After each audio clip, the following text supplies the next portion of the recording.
벤자민 버튼의 시계는 거꾸로 간다라는 영화 혹시 아십니까? 네, 제가 감명 깊게 본 영화가 이렇게 몇 개가 있는데, 이게 벤자민 버튼의 시계는 거꾸로 간다라는 영화랑 예전에 제가 되게 좋아했던 그 국화꽃 향기라는 영화를 되게 감명 깊게 봤습니다. 제가 이렇게 정적인 영화를 잘 좋아하지 않는데 이 두 영화는 제가 보면서 감동, 눈물까지는 흘리지 않았지만 그래도 되게 마음이 짠했던 영화입니다. 이 영화의 주인공이 이제 벤자민입니다. 그런데 벤자민은 조금 특별한 병을 앓고 태어납니다. 이 벤자민의 외모는 태어났을 때 80대 노인의 외모입니다. 그래서 이 벤자민이 태어나자마자 이 아버지가 깜짝 놀라서 이 엄마가 이 벤자민을 보기 전에 이 벤자민을 양로원에 갖다 버립니다. 어릴 때부터 부모한테 버림받은 거죠. 그래서 이 벤자민이 양로원에서 어른들과 함께 생활을 하게 되는데, 벤자민이 이곳에서 생활하면서 깨달은 것이 있습니다. 그게 뭐냐면, 시간이 지날수록 다른 어른들은 나이를 더 들어가는데 자기의 나이가 점점 젊어지는 걸 발견하게 됩니다. 나이는 12살이지만 이제 외모가 60대 정도로 보이는 때가 되었을 때 벤자민은 6살 데이지라는 소녀를 만나 사랑에 빠지게 됩니다. 12살과 6살 사랑. 지금은 저희 기준에서 조금 웃긴 이야기지만 영화 스토리상 그렇습니다. 60대 노인의 모습을 하고 있는 벤자민이 6살 데이지에게 첫눈에 반하고 그 아이의 마음에 품고 살아가게 되지만, 이 데이지의 어머니가 이 벤자민이 자신의 딸과 어울리는 것을 싫어했습니다. 그래서 두 사람은 부득이하게 헤어지게 됩니다. 벤자민의 시간은 일반 사람들과 완전 반대로 흘러가고 있죠. 나이가 많은 노인에서 어린아이의 모습으로, 일반 사람들은 어린아이의 모습에서 노인으로 이렇게 흘러가지만 벤자민의 시계는 거꾸로 흘러가고 있습니다. 하지만 그 과정에서 이 영화에서 보면 벤자민이 정말 좋은 사람들을 만나기 시작합니다. 처음에는 인생이 되게 절망적이고 희망이 없다라고 생각했는데, 이런 벤자민의 특별함, 다른 모습을 인정해주고 벤자민을 옆에서 도와주는 사람이 1명, 2명 생기기 시작을 합니다. 그리고 그 매 순간 어떻게 살아가야 하는가에 대한 중요한 의미들을 하나둘 깨닫게 되는 거죠. 시간이 흘러서 이제 벤자민이 청년이 되었습니다. 벤자민이 청년이 되었을 때 우연히 숙녀가 된 데이지를 만나게 되면서 두 사람은 사랑에 빠지게 됩니다. 영화 스토리상 그렇듯이 시간이 지날수록 벤자민은 점점 어려져 가는데 데이지는 점점 늙어서 노인이 되어 갑니다. 이 영화의 끝은 이제 어린아이가 되면서 이제 치매에 걸리고, 이 치매에 걸린 벤자민이 갓난아기가 돼서 이제 죽음을 맞이하는 모습과 나이가 많아서 이제 죽게 된 데이지의 모습을 그리며 영화는 끝이 납니다. 이 영화의 감독이 이 영화를 통해서 우리에게 말하고자 하는 것이 무엇일까요? 시간은 우리의 뜻대로 흘러가지 않는다라는 겁니다. 서로 다른 인생으로 시작을 하였지만 각자가 다른 인생을 살아가게 되고 그 인생 속에서 특별함을 발견하게 되는 거죠. 그래서 우리가 살아가는 삶 자체가 모두 다 특별한 삶입니다. 시작이 노인으로, 그래서 어린아이로 변해가는 이 벤자민에게도 그의 시간은 특별한 시간이고, 일상적인 시간을 그대로 살아내고 있는 저와 여러분들에게도 시간은 정말 특별하다라는 겁니다. 그리고 그 순간순간을 소중하게 여길 때 그곳에서 삶의 의미를 발견할 수 있게 되는 거죠. 그래서 우리가 삶을 살아갈 때 중요한 게 뭐냐면, 나에게 주어진 삶의 의미가 무엇인지, 비록 나의 모습이 남들과 다르게 시작을 했지만 그 가운데 나의 특별함이 무엇인지를 발견하는 것이 우리의 인생입니다. 그래서 젊은 청년들 같은 경우에는 또다시 잠잠해지더니 다시 한번 인문학 열풍이 다시 불고 있습니다. 나는 누구인가, 그리고 나는 어떻게 살아가야 되는가에 대한 질문들을 찾기 위해 청년들이 다시 인문학에 관심을 가지기 시작하는 거죠. 계속 반복되고 있습니다. 뭐 아부하라고 말하는 것처럼 아주 보통의 하루, 그러니까 평범한 삶을 살아가기를 희망하는 사람들이 많이 있다 보니까 내가 특별하다라는 것을 인지하지 못하고 살아가는 사람들이 너무 많이 있다라는 거죠. 그래서 우리는 어떻게 보면 아까 전사님 기도하신 것처럼 절망 가운데 살아가고 있는 사람들이 많이 있는 것 같습니다. 희망이 없다라고 말하는 그 시대를 우리가 살아가고 있는 거죠. 하지만 우리에겐 분명한 희망이 있습니다. 지난주부터 계속적으로 살펴보고 있는 그 희망이 무엇입니까? 예수 그리스도입니다. 그 예수 그리스도는 어떤 분이십니까? 우리를 위해 십자가를 지신, 고난을 당하신, 질고를 지시고 사람들의 손가락을 받으신 그 예수 그리스도에게 사랑받는 그런 자녀로 저와 여러분들을 부르셨습니다. 그것이 우리의 특별함인 거죠. 그래서 나의 가치는 내가 정하는 것이 아니라 하나님이 우리의 가치를 정하시는 겁니다. 내가 얼만큼 하나님께 사랑을 받은 존재인지를 깨닫게 되었을 때 내가 얼마나 특별한 존재인지를 깨닫게 되는 거죠. 그래서 오늘 말씀에 보면 그 사실을 우리에게 계속적으로 말을 해주고 있습니다. 오늘 말씀은 지난주 말씀에 이어서 고난받는 종에 대해 나누고자 합니다. 지난주 말씀에서는 우리를 양이라고 비유를 했습니다. 오늘 주일학교 예배를 드리면 제가 양과 관련된 영상을 하나 보여줬습니다. 이 좁은 틈 사이에 한 소년이 양을 건져냈는데 그 양이 이제 뭐 한 번, 두 번 정도 이렇게 뛰어 나가더니만 다시 또 이 틈 사이로 빠지게 되는 그 영상을 보여줬습니다. 그 영상의 제목이 뭐냐면 어리석은 양이라는 타이틀입니다. 근데 지난주 말씀에서는 그와 같은 모습이 저와 여러분들의 모습이라고 성경은 말을 하고 있습니다.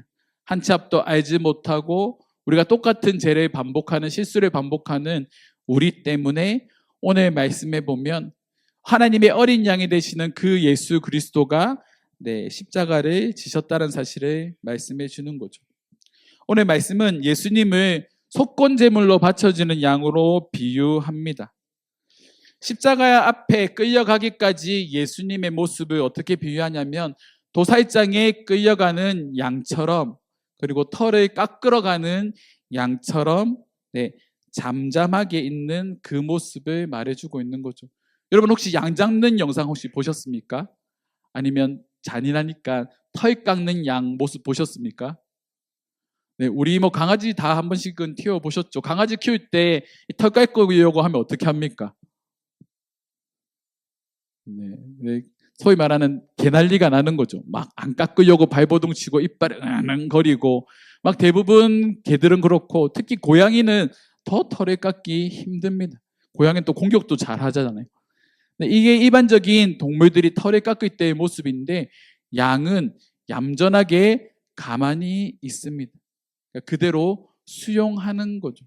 심지어 양은 이 제물로 바쳐질 때, 도사에 당할 때 아무런 저항도 하지 않습니다. 뭐 요즘에는 뭐 기계가 좋아서 이렇게 전기 충격을 받고 기계를 이렇게 쑥 지나가면 이렇게 자연스럽게 고기들이 이렇게 나눠지지만 옛날에는 그렇지 않죠. 대부분 동물들을 잡을 때 동물들은 이렇게 멱을 딴다고 하지 않습니까? 멱을 따면 살고자 막 발버둥 치는데 양은 어떠한 몸부림도 치지 않고 멱을 따면 그대로 얌전히 죽어갑니다. 그래서 이스라엘 백성들이 예전에 제사를 지낼 때 양을 제물로 많이 드렸습니다. 이처럼 이제 잠잠하게 죽음을 맞이하는 양의 모습을 요한복음 1장 29절에서 세례 요한은 이렇게 말을 합니다. 우리 함께 읽겠습니다. 시작. 이튿날 요한이 예수께서 자기에게 나아오심을 보고 이르되 보라, 세상 죄를 지고 가는 하나님의 어린 양이로다. 예수님을 뭐라고 설명합니까? 하나님의 어린 양. 그 앞에 수식어가 붙죠. 뭐를 지고 가는? 세상 죄를 지고 가는 하나님의 어린 양. 이사야 53장에 나오는 그 내용들을 아마 요한은 알고 있었을 겁니다. 그래서 그 예수님을 보자, 아, 저분은 세상 죄를 지고 가는 하나님의 어린 양이다라고 말을 하고 있는 거죠. 그래서 예수님께서 이제 어린 양으로 오셔서 이제 제물로 바쳐지게 되는데, 이 제물로 바쳐지게 되는 과정을 다루고 있는 것이 8절 이후의 말씀입니다. 우리 8절 말씀에 보면 뭐라고 말하고 있냐면, 그는 곤욕과 신문을 당하고 끌려갔다라고 말합니다. 이 곤욕과 신문을 당했다라는 것은 강압적인 재판을 받았다라는 그런 의미입니다. 그리고 살아있는 자들의 땅에서 끊어졌다라는 것은 폭력에 의한 죽음을 의미하는 표현입니다. 그리고 그 이후에 그가 죽은 후에 부자와 함께 있었다라는 것은 예수님께서 십자가에 달려 돌아가시고 죽으셨을 때 그 아리마대 요셉, 그 당시 이제 부자라고 알려진 공회원의 회원 중 한 명이 아리마대 요셉이 자신이 이제 죽으면 장사되려고 사놓은 그 굴에 예수님의 시체를 넣는 거죠.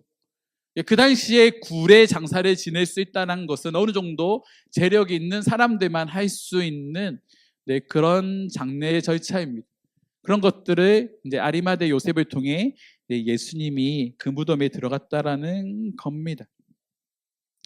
이게 오늘 본문에서 말하고 있는 예수님이 죽어가는 가정이죠. 그리고 십자의 말씀에 보면 이 모든 일이 어디로부터 시작되었다라고 말하냐면 하나님으로부터 시작되었다라고 말을 하고 있습니다. 우리 53장 10절 말씀 우리 함께 읽겠습니다. 여호와께서 그에게 상황을 받게 하시기를 원하사 질고를 당하게 하셨은즉 그의 영혼을 속건제물로 드리기에 이르면 그가 시를 보게 되며 그의 날은 길 것이요 또 그의 손으로 여호와께서 기뻐하시는 뜻을 성취하리로다. 아멘. 자, 성부 하나님은 구원을 계획하시고 성자 예수님은 죽음을 통해 구원을 실행하시고 성령 하나님께서는 그 구원을 우리에게 적용하셨습니다. 그리고 이 성부와 성령의 사역을 잇는 중요한 열쇠가 뭐냐면 중보자가 되시는 예수 그리스도라는 겁니다. 이 예수 그리스도를 통해 하나님께서 우리에게 구원의 길을 열어주셨다라는 거죠. 그래서 오늘 본문 말씀에 보면 예수님은 속건 제물로 드려졌다라고 말을 하고 있습니다. 이 속건 제물은 우리가 알게 모르게 짓는 부지 중에 짓는 죄에 대한 용서를 구하는 제사입니다. 여러분, 우리가 죄인이라는 것을 여러분들 고백하십니까? 여러분, 우리는 알게 모르게 많은 죄들을 짓고 있습니다. 우리의 생각과 우리의 입과 우리의 행동들, 여러 가지 것들 사람들에게 드러나지 않지만 우리는 부지 중에 알게 모르게 많은 죄들을 짓고 있는 거죠. 여러분들 다른 사람 비방하지 않습니까? 항상 칭찬만 하나요? 결혼하면 항상 좋은 말만 하겠습니까? 아니요. 피가 터지도록 싸웁니다. 그리고 우리가 미워하는 사람들이 있으면 어떻게 합니까? 속으로 그 사람을 욕하죠. 겉으로는 드러나지 않지만 우리는 마음으로 그런 죄들을 계속적으로 짓고 있다라는 겁니다. 성경에 보면 다른 사람 보고 바보야! 라고 말하는 것도 죄라고 말을 하고 있습니다. 지옥불에 간다라고 말을 하고 있는 거죠. 우리는 온통 죄 가운데 살아가는 연약한 존재라는 겁니다. 그런 우리가 구원을 받기 위해서는 이 죄의 문제를 해결해야 되는데 우리가 과거부터 현재, 미래까지 이어지는 우리의 이 죄의 문제를 해결할 수 있는 제사가 바로 속건제라는 거죠. 그래서 이 속건제물로 예수님께서 오셔서 과거, 현재, 미래의 우리의 모든 죄들을 다 용서해 주신다라는 겁니다. 만약에 우리가 죄를 지었는데 잘못을 했는데 즉각 처분을 당한다면 어떻게 되겠습니까? 지금 북한처럼 잘못을 범하거나 조금만 눈에 거슬리는 행동을 하면 바로 즉각 사살하는 그런 나라에 우리가 살고 있다면 어쩌면 우리가 가벼운 죄라고 여기는 그 부분들이 하나님의 심판 앞에 놓이게 되었을 때 바로 하나님께서 그 죄에 대한 반응을 해버리신다면, 처벌을 해버리신다면 우리는 살아갈 희망이 없는 거죠. 근데 우리는 무의식 중에 우리의 죄는 가볍다라고 생각합니다. 나는 죄를 짓지 않아, 나는 괜찮다라고 생각하는 거죠. 그래서 한 책에 보면 이 죄에 대해서 그렇게 표현하는 거 봤습니다. 우리의 죄의 무게는 먼지와 같다. 먼지가 아무리 쌓여도 그 먼지의 무게가 느껴지나요? 느껴지지 않습니다. 아무리 많은 죄를 지어도 그 죄는 하염없이 나에게 가볍다라는 거죠. 근데 내가 알지 못하는 그 모든 죄의 문제를 해결하기 위해 예수님께서 오셨다라는 겁니다. 그래서 로마서 8장 1절 2절 말씀에 보면 바울이 이렇게 말합니다. 우리 함께 읽겠습니다. 그러므로 이제 그리스도 예수 안에 있는 자에게는 결코 정죄함이 없나니 이는 그리스도 예수 안에 있는 생명의 성령의 법이 죄와 사망의 법에서 너를 해방하였음이니라. 자, 그리스도 예수 안에 있는 자에게는 결코 정죄함이 없다. 그리스도 예수 안에는 생명의 성령의 법이 너를 죄와 사망의 법에서 해방하였다. 이게 우리에게 주신 하나님의 은혜입니다. 놀랍지 않나요? 세상은 우리가 죄를 지으면 우리를 정죄하고 우리를 손가락질하고 우리를 향하여 욕을 하지만 하나님은 그 모든 것을 문제 삼지 않으신다라고 말씀하시는 겁니다. 아무런 정죄도 하지 않으신다라고 말씀드린 겁니다. 최근에 김세론이라는 이 여배우가 극단적인 선택을 하고 죽음을 맞이한 사건이 이렇게 표면으로 드러났습니다. 그리고 그 사건과 함께 떠오르는 인물이 제가 참 좋아했던 김수현이라는 이 배우입니다. 이 배우는 처음에 이렇게 첫인상을 보면 되게 순하고 그리고 되게 착해 보이는 선한 이미지입니다. 근데 여러 온갖 뉴스나 매체들을 통하여서 이 김수현에 대해서 말하기, 김수현이 성인이 때 미성년자였던 김세론과 연애를 했다라고 이렇게 말을 하는 거죠. 예전에는 이 김수현이 어눌한 말을 하거나 조금 멍청해 보이는 멍한 표정들을 지으면 귀엽다, 사랑스럽다, 매력적이다라고 많은 사람들이 댓글을 달았습니다. 근데 요즘에 어떻게 달리는지 아십니까? 그 모습조차 예전에 좋아 보였던 모습들이 꼴보기 싫은 모습, 그리고 그 옆에 사회를 보고 있던 인터뷰하고 있던 사람을 음흉하게 보는 모습, 이렇게 풀이가 되는 거죠. 어제까지는 칭찬을 했는데 오늘은 욕하고 비방하고 있다라는 겁니다. 그게 우리의 본성인 거죠. 만약 그런 잣대로 우리를 사람들이 평가하고 바라본다면 우리가 누구 앞에 설 수가 있겠습니까? 우리가 과거에 지었던 모든 잘못과 죄로 인해 우리가 하나님 앞에 서게 되었을 때 그런 부분으로 하나님께서 우리에게 문제 삼으신다면, 그리고 내가 누군가와 관계를 맺고 사랑에 빠지게 되었을 때, 친한 인연이 맺게 되었을 때 그 사람의 과거에 문제 삼고 머물러 있다고 한다면 우리의 관계가 지속될 수 있을까요? 지속되지 않는 거죠. 관계가 깊어진다라는 것, 깊은 인연이 된다라는 것은 이 사람이 가지고 있던 흠을 다 포용한다라는 의미입니다. 그렇게 해서 우리는 친구가 되고 연인이 되고 때로는 부부 사이가 되는 거죠. 그래서 성경은 우리를 말할 때 그리스도의 신부라고 말을 하고 있습니다. 처음에는 하나님의 자녀로 부르셨다가 우리를 친구라고 부르셨다가 그리고 나중에는 최종적으로는 우리를 그리스도의 신부라고 부르실 만큼 하나님과 우리 사이의 관계도 점점 깊어져 가는 관계로 변화되어지고 있다라는 겁니다. 그리고 그 과정에서 하나님은 우리의 과거의 어떤 모습도 문제 삼지 않으시는 거죠. 우리는 이것을 은혜라고 부릅니다. 그리고 이 은혜를 받은 자들을 소개하는 단어가 십자의 말씀에 등장하는데 바로 씨라는 표현으로 기록되어져 있습니다. 이 구약에서 씨는 후손을 의미합니다. 그리고 이 씨는 더욱더 확장되어져서 신약이 오면 하나님께서 세우실 의로운 공동체인 교회를 의미하는 단어로 사용이 되어집니다. 하나님의 은혜를 경험한 사람들이 모여서 의로운 공동체인 교회를 세우게 됩니다. 그 과정에 대해서 말을 하고 있는 것이 바로 사도행전의 말씀이고, 이 거룩한 공동체인 교회를 통해서 하나님은 이 그리스도의 은혜의 복음을 많은 사람들에게 전파하기를 원하셨습니다. 그래서 예수님의 12제자와 사도 바울과 그리고 예수님의 보냄을 받은 70인 제자, 그리고 계속적으로 예수님을 믿는 수많은 사람들이 열방으로 흩어져서 때로는 박해를 당하고 죽임을 맞이하는 그 순간에도 예수를 전하며 이 은혜의 복음을 증거하고 있었던 거죠. 그리고 그 복음이 저와 여러분들에게 닿였다라는 겁니다. 그리고 그 모습을 보고 하나님께서 뭐라고 말씀하시냐면, 우리 11절 말씀 함께 읽어보겠습니다.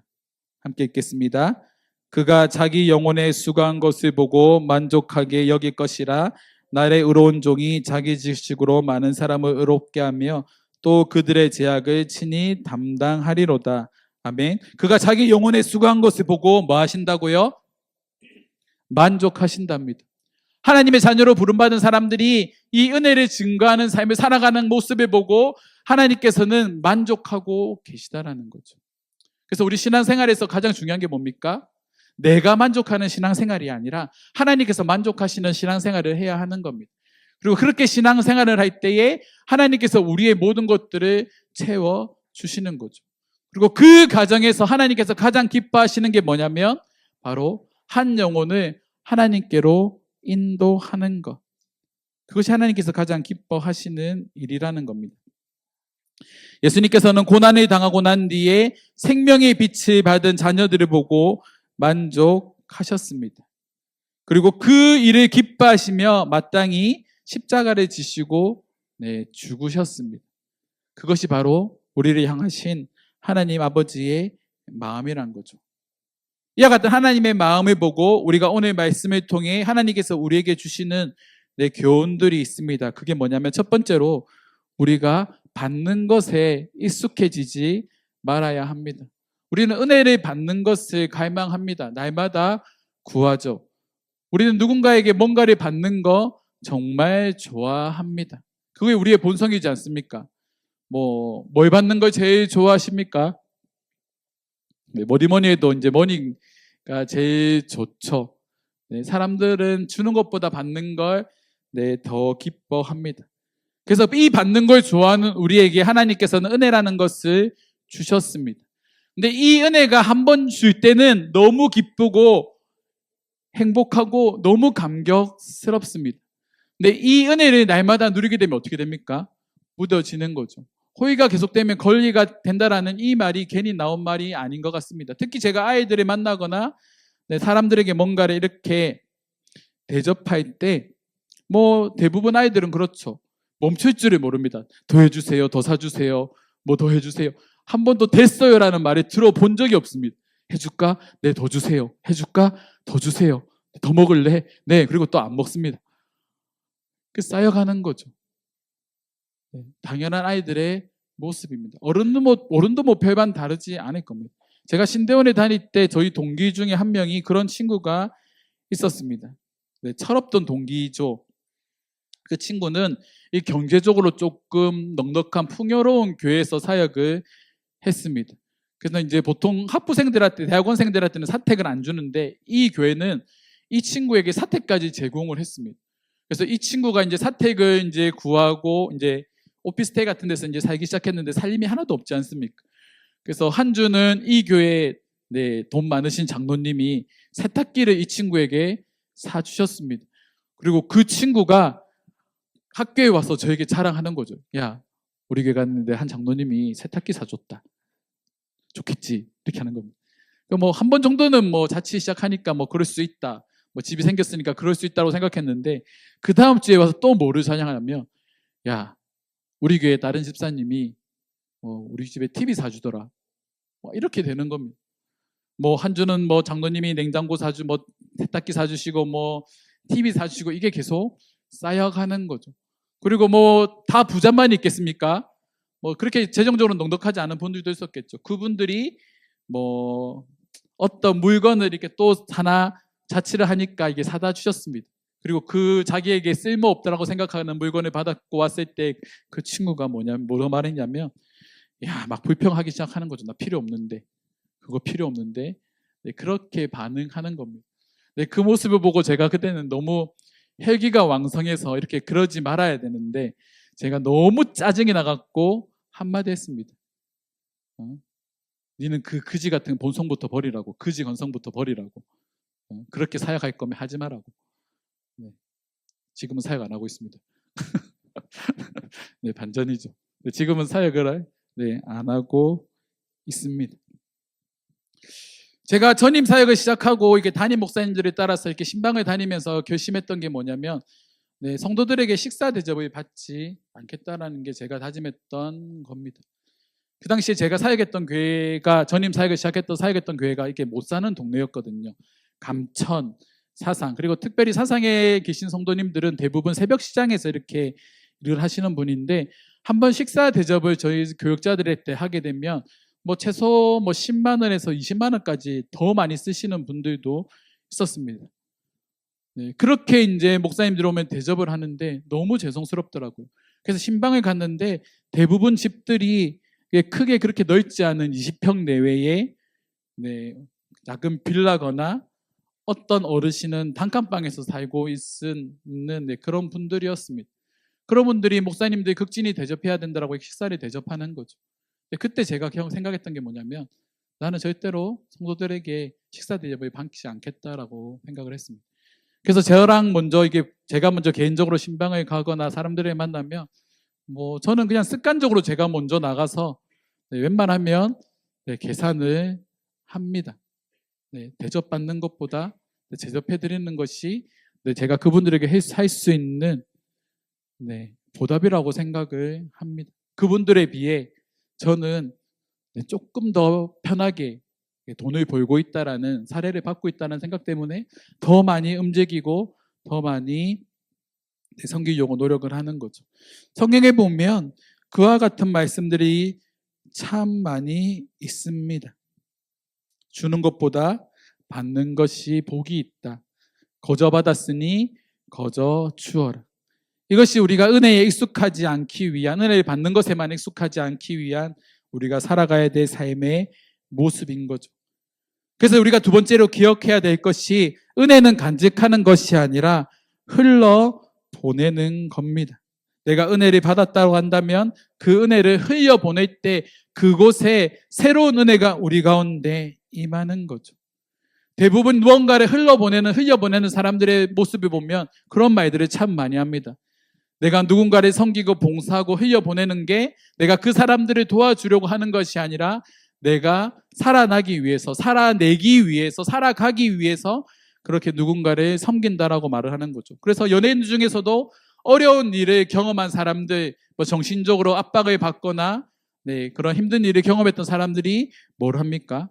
더 낮은 곳으로 나아가서 봉사활동을 하는 거죠. 아프리카로 나가거나 필리핀으로 가거나 여러 나라로 가서 봉사활동을 하는 이유가 뭐냐면 그곳에서 평생 받기만 했던 그 자신의 삶이 누군가에게 뭔가를 줬을 때, 은혜를 흘려보냈을 때 얼마나 가치 있고 기쁜 일인지를 그곳에서 깨닫게 되는 겁니다. 예수님께서 그와 같은 모습으로 우리에게 오셨지 않습니까? 예수님은 우리에게 철저하게 주시는 분이십니다. 구원받을 수 없는 제 가운데 살아가는 저를 위해 모든 것들을 흘려보내주신 분이십니다. 그리고 그 은혜로 인해 저와 여러분들이 구원받았다고 한다면 그 모습을 보고 하나님께서 스바냐 3장 17절 같은 말씀에 뭐라 말합니까? 그가 너로 인하여 기쁨을 이기지 못한다고 말씀하시는 거죠. 그게 너무 기쁜 겁니다. 그래서 우리는 은혜를 받는 것에 머무는 것이 아니라 은혜를 흘려보내는 일에 우리가 수고해야 한다는 겁니다. 바벨론에서 그리스도인으로 살아가기라는 책이 있습니다. 이 책을 보면 믿음에 대해서 이렇게 말을 합니다. 진짜 믿음은 다르게 반응한다. 진짜 믿음은 계속해서 쓰러져 있기를 거부한다. 이를 악물고 어떻게든 다시 일어선다. 성령의 능력으로 다시 전진할 방법을 찾아낸다. 그가 같은 진짜 믿음이더라도 다니엘처럼 달릴 수도 있고 야곱처럼 쩔뚝거릴 수도 있다. 결승전까지 전속력으로 달려갈 수 있고 겨우겨우 기어갈 수도 있다. 하지만 진짜 믿음은 어떻게든 마무리를 한다. 결코 중도에 포기하지 않는다. 우리가 누군가에게 은혜를 흘려보낼 때, 믿음으로 살아가는 삶을 살아낼 때 우리에게 중요한 게 뭐냐면 어떤 사람들은 달려가는 사람들도 분명히 있을 것이고 어떤 사람들은 걸어가는 사람들도 있을 것이고 어떤 사람들은 기어가는 사람들도 있을 겁니다. 하지만 그 과정에서 중요한 게 뭐라고요? 포기하지 않는 것. 우리가 잘 알고 있는 토끼와 거북이의 대결처럼 포기하지 않는 거북이가 토끼를 이기지 않습니까? 그와 같은 근성이 우리 가운데 있어야 합니다. 비록 내가 원하는 만큼 내가 바라는 일이 일어나지 않지만 우리는 포기하지 않고 계속적으로 나아갈 수 있는 믿음, 그런 믿음이 우리 가운데 있어야 하는 거죠. 이 말이 참 좋은 것 같습니다. 진짜 믿음은 계속해서 쓰러져 있기를 거부한다. 쓰러져 있기를 거부하는 것이 진짜 믿음이라고 말을 합니다. 이를 악물고 다시 일어나서 어떻게든 믿음의 길을 걸어가고 때를 얻든지 못 얻든지 비록 나의 상황이 형편이 좋은지 좋지 않든지 누군가에게 은혜를 흘려보낼 때 그곳에 하나님의 은혜가 임하게 됩니다. 이것이 우리가 걸어가야 될 믿음의 길인 거죠. 그래서 세 번째로 우리에게 말씀하시는 내용이 뭐냐면 우리는 너희 믿음을 단련해야 한다라는 겁니다. 디모데후서 2장 3절 말씀은 이렇게 말합니다. 너는 그리스도 예수의 좋은 병사로 나와 함께 고난을 받으라. 그리스도의 좋은 군사로 그리스도와 함께 고난을 받으라라고 말을 하고 있습니다. 근데 수식어가 있죠. 그리스도 예수의 좋은 병사로 누구와 함께? 나와 함께 고난을 받는다고 말합니다. 이 말은 뭡니까? 예수님도 고난을 받고 계시다라는 겁니다. 예수님도 여전히 고난을 받고 계시다라는 거죠. 저와 여러분들이 실패하고 낭망하고 있을 때 예수님은 여전히 우리를 보고 슬퍼하시고 낭망하시고 우리를 위해 중보하시는 분이십니다. 그런 고백이 참 좋지 않습니까? 나와 함께 여전히 고난을 받고 계시다라는 겁니다. 뭐 세상에 있는 많은 신들은 동떨어진 신이죠. 그들은 어떠한 고난도 감수하지 않습니다. 그저 멀리서 지켜봅니다. 야, 저 인간 얼마만큼 잘하나 한번 지켜보자. 뭐 하나 보자. 지켜보고만 있습니다. 직접적으로 인간의 삶에 개입해서 인간과 함께 동행하지 않습니다. 그런데 우리가 믿는 예수 그리스도는 우리와 함께 동행하시는 분이십니다. 그분은 우리와 함께 고난도 받으시고 우리와 함께 삶의 무게를 다 감당하신 분이십니다. 신이 인간의 육체를 입고 우리와 동일한 삶을 살아내신 분, 그분이 바로 예수 그리스도인 거죠. 그리고 그 예수 그리스도가 저와 여러분들을 구원하셨다라는 겁니다. 오늘 말씀에서 살펴봤던 것처럼 곤욕을 당하고 채찍에 맞고 찔림을 당하고 십자가에 달려 죽으시는 그 과정을 다 겪으시면서 저와 여러분들을 구원하셨다라는 겁니다. 그 예수 그리스도와 함께 우리가 고난을 받아야 하지 않겠습니까? 우리에게 있어서 이 시대의 고난이 뭘까요? 예수를 믿는 것을 부끄러워하지 않는 것이라고 저는 생각을 합니다. 예수를 믿는다라는 이유로 부당한 대우, 사람들에게 손가락질 당하고 있다면 그것을 내가 긍정적인 모습으로 바꾸면 되지 않겠습니까? 제가 사역하면서 다짐했던 것이 그겁니다. 부정적인 시선을 긍정적인 시선으로 바꿔보자. 아이들을 만날 때, 청년들을 만날 때 늘 그렇게 힘써왔습니다. 그리고 나 한 사람부터 예수를 제대로 믿는, 나 한 사람으로부터 예수가 흘러갈 수 있는 그런 사람이 되기를 간절히 소망하며 그렇게 살아왔습니다. 예전에 한 TV 프로그램에서 무쇠소년단이라는 소녀단이라는 프로그램이 있었습니다. 이 프로그램이 뭐냐면 여자 배우들, 연예인들, 여자 연예인들을 데리고 철인 3종 경기에 나가는 경기입니다. 철인 3종 경기가 그거죠. 수영, 그리고 사이클, 그리고 마라톤 달리기. 10km 정도를 달려야 되는 이렇게 경기인데 엄청나게 긴 거리를 계속적으로 달려야 되는 겁니다. 그래서 한 번은 이 육상 선수들을 이렇게 데리고 와서 함께 운동하는 시간을 가졌는데 한 여자 연예인의 출연자가 그런 질문을 합니다. 자기는 심폐 지구력이 너무 약해서 달리기를 하는 게 너무 힘들다라고 말합니다. 그래서 이 육상 선수가 물어보죠. 평소에 얼마나 달리세요? 그러자 이 여자 연예인은 저 한 5km 정도 달릴 수 있습니다. 그 정도 달립니다라고 말하니까 자기는 심폐력을 키우고 싶으니까 어떻게 해야 된다라고 다시 한 번 더 질문을 하니까 이 육상 선수가 뭐라고 말하냐면 그 방법 제가 알려드릴게요. 매일 10km를 뛰면 됩니다라고 말합니다. 5km를 편하게 뛰기 위해선 10km를 뛰면 된다고 말합니다. 놀랍지 않습니까? 뭐 스킬을 말해주는 게 아니라 더 많이 노력하면 5km를 편하게 뛸 수 있을 만큼 성장하게 된다는 거죠. 우리의 믿음도 마찬가지입니다. 내가 힘이 있든지 없든지 때를 얻든지 못 얻든지 마음이 넉넉하든지 넉넉하지 못하든지 그 상황 가운데서 내가 믿음으로 살아가는 그 삶을 계속적으로 이렇게 살아가다 보면 어느 순간 나의 믿음이 단단해져 있는 겁니다. 나에게 수많은 고난들과 시련들이 찾아왔을 때 그 시간들을 내가 계속해서 포기하지 않고 달려가다 보면 어느 순간 단단해진 나의 믿음과 나의 모습을 발견하게 될 겁니다. 그것이 우리가 걸어가야 되는 믿음의 길인 거죠. 예수님은 절대로 중간에 포기하지 않으셨습니다. 십자가를 지실 때도 예수님 포기하지 않으셨습니다. 끝까지 지신 거죠. 저와 여러분들을 구원하기 위한 그 구원의 길을 만드시기 위해 끝까지 십자가를 지시고 포기하지 않으시는 분이 바로 우리가 믿는 예수 그리스도입니다. 그 예수 그리스도가 저와 여러분들을 하나님의 자녀로 부르셨습니다. 그 사랑을 우리가 분명히 기억했으면 좋겠습니다. 우리가 아까 했던 찬양처럼 수많은 유혹과 시험에도 흔들리지 않는 그리스도의 강한 군사가 되기 위해 우리는 끊임없이 믿음을 붙잡고 믿음대로 살아가는 훈련을 해야 됩니다. 어쩌면 사순절 기간이 그런 기간인 것 같습니다. 우리가 그리스도의 십자가를 묵상하고 그 예수님께서 살아오셨던 삶의 모습을 보면서 우리의 마음도 다짐하는 거죠. 지금 마가복음으로 이렇게 트래커가 진행되고 있지 않습니까? 네, 마가복음 말씀을 이번 기회에 반복적으로 읽어보십시오. 저도 이 사순절 기간에 지금 트래커를 따라서 마가복음 말씀을 계속적으로 읽고 있습니다. 지금 1독했고 이제 두 번째 계속 읽고 있는데 계속 반복적으로 읽어보십시오. 그리고 그 가운데 하나님께서 우리에게 말씀하시는 그 예수 그리스도의 모습이 무엇인지를 깨닫는 저와 여러분들이 되기를 주님의 이름으로 축원합니다. 말씀을 마무리하겠습니다. 예수님께서 십자가의 고난을 당하신 것은 나의 죄를 씻기 위함입니다.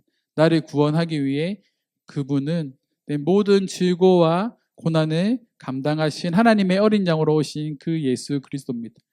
그리고 그 예수 그리스도가 세우신 의로운 공동체, 교회, 이 교회를 통해 또한 교회로 부름받은 저와 여러분들을 통해 하나님의 역사가 하나님의 일들이 이 땅 가운데 흘러가기를 원합니다.